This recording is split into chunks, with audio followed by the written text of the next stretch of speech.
everybody, it's Jessie over at the Townsend Public Library, and I am so excited that you were interested in making the hanging plant kit. I have to say that when I saw it, I knew that it was something that I had to make, just because I thought it was really fun and pretty simple. So in your kit, you really should have everything that you need. I'm going to tilt you down so you can see how to make it. So you have 4 long pieces of twine. You have a container of rocks, your glass container, and then you should have either 1 or 2 succulents. It just kind of depends on the size that you have. So the first thing that you need to do is take your twine and fold it in half so that it's of equal length at the bottom. And then where it's folded, you're going to go down about a few inches and make a loop, and then you're going to tie it in a knot. And that's what you'll use to hang. So it should look something like this.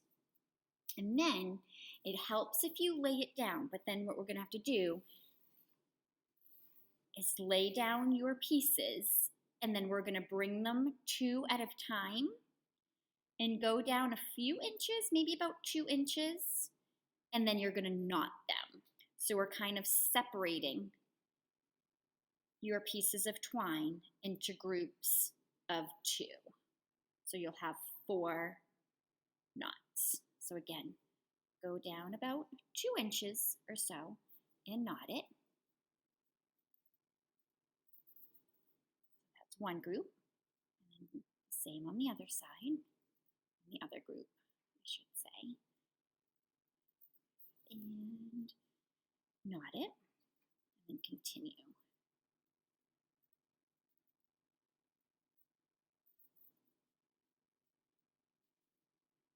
Until you've done all of them.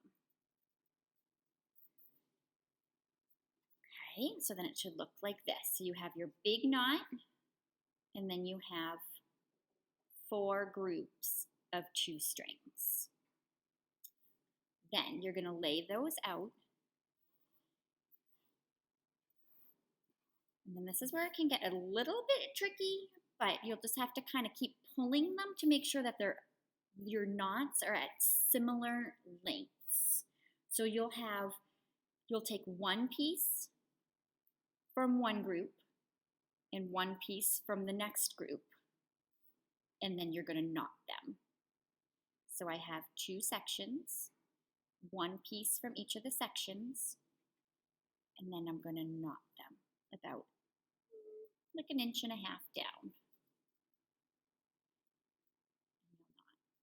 And the good thing about this, because I learned it the hard way, is that they're easily untieable.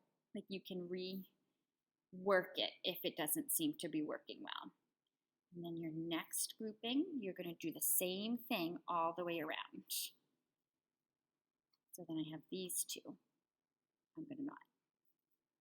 So for some reason it's seeming funky or it doesn't really work out, then we can always backtrack and just untie knots. And then this one. Put them together. And knot them. And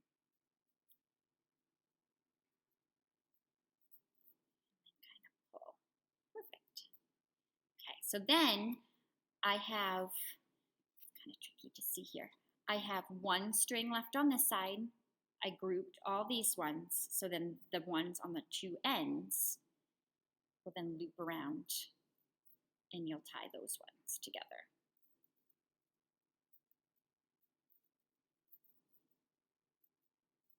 Perfect.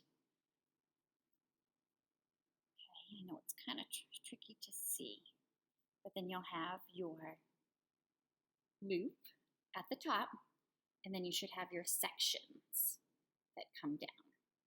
So then this is also a part that's a little bit cumbersome, trying to get your planter in the middle of them to then tie a knot. So you'll just have to kind of work it. So I put mine down, and then you have your glass jar. So you just kind of loop them around so that it's all around the jar. And then I kind of picked it up with them around.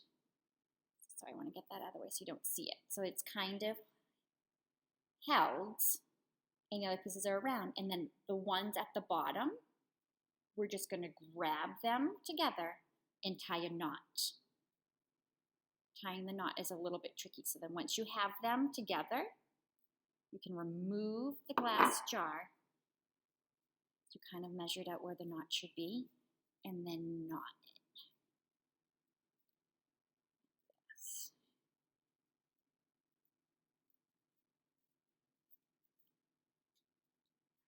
And then just make sure all your little strands get through.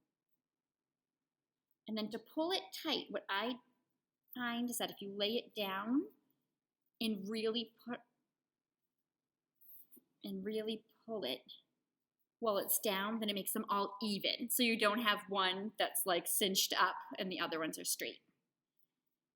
Right? And then, again, you just kind of undo it so that it kind of goes around in the circle shape.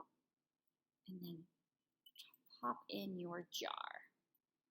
I wouldn't fill it yet, just because this is the part that if it seems a little funky and not even, you can go back in and rework your strands.